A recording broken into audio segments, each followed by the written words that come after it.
इतिहास की धूल में दबे हजारों नामों के बीच एक नाम ऐसा भी है जिसे समय कभी भुला नहीं सका। एक ऐसा सम्राट जिसने तलवार से साम्राज्य जीता लेकिन दिलों को जीता बुद्धि की करुणा से।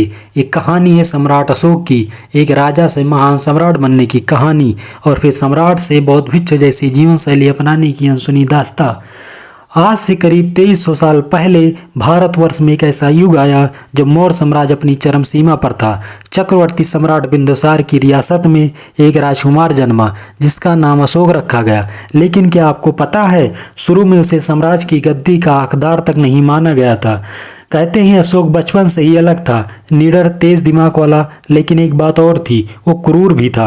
विद्रोहियों से निपटने के लिए उसे चंड अशोक कहा जाने लगा था। लेकिन ये तो बस शुरुआत थी। राजमहल की गलियारों में षड्यंत्रों की गूंज और भाइयों के बीच सत्ता की होड़। इसी उथल पुथल में अशोक ने सत्ता के बागडोर अपने हाथ में ले ली। लेकिन कुछ लोग कहते हैं कि उन्होंने छल से और कुछ लोग कहते हैं कि योग्यता से गद्दी पर बैठे थे।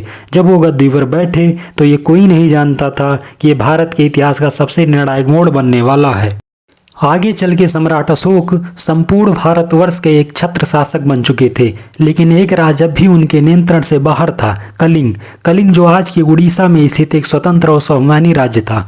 यही स्वाभिमान सम्राट अशोक को चुनौती लगता था, क्योंकि अशोक अब केवल एक राजा नहीं, साम्राज्य का विस्तार करने वाला विजेता बन चुका था।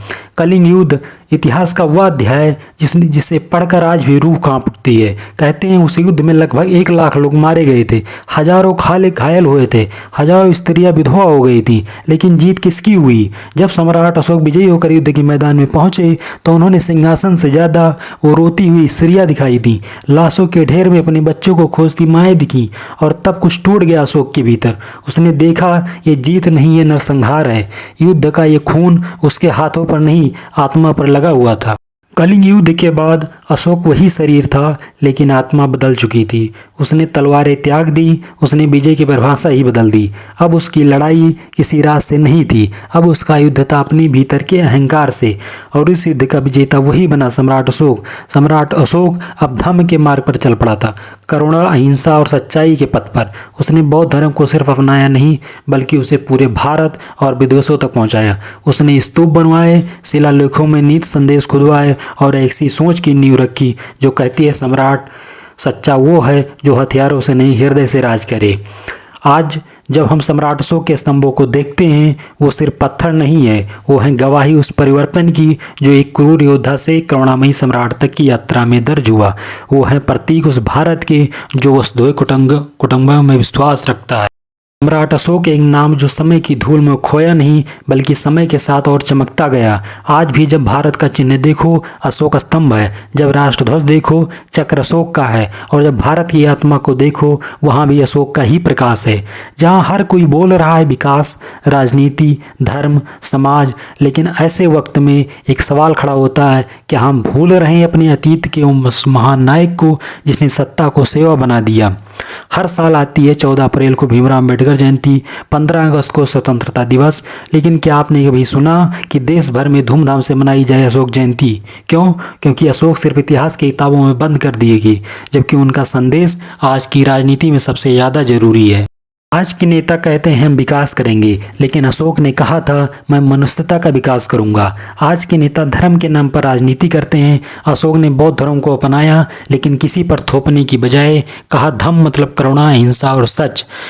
आज की राजनीति को अगर कुछ सीखना है तो अशोक के उन शिलालेखों से सीखें जिनमें लिखा है राजा का काम सिर्फ शासन नहीं, जनता को सुख देखना है।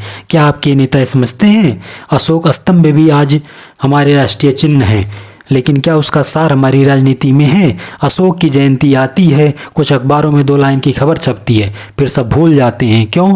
क्योंकि अशोक हमें एक ऐसा आईना दिखाते हैं जिसमें आज के कई नेताओं को अपना असली चेहरा दिख सकता है। आज ज़रूरत है अशोक की सोच को क्लासरूम से संसद तक पहुँचाने की। आज ज़रूरत है अशोक की जयंती को जन जयंती बनाने की। ज़रूरत है उस धम्म की जो सिर्फ पूजा नहीं, प्रज्ञा भी सिखाए। सम्राट अशोक की कहानी ख़त्म नहीं हुई है, वो हर उस उस दिल में जिंदा है जो सत्ता का सोया समझता है, हर उस युवा में जो इतिहास से भविष्य बनाना चाहता है। तो आइए इस अशोक जयंती पर सिर्फ पोस्टर न लगाएं, बल्कि ये तय करें कि अगली बार जब वोट दें तो धम्म, न्याय और करुणा के प्रतीक को चुनें, क्योंकि अगर राजनीति में अशोक जैसी आत्मा आ जाए तो भारत सच में विश्व गुरु बन सकता है।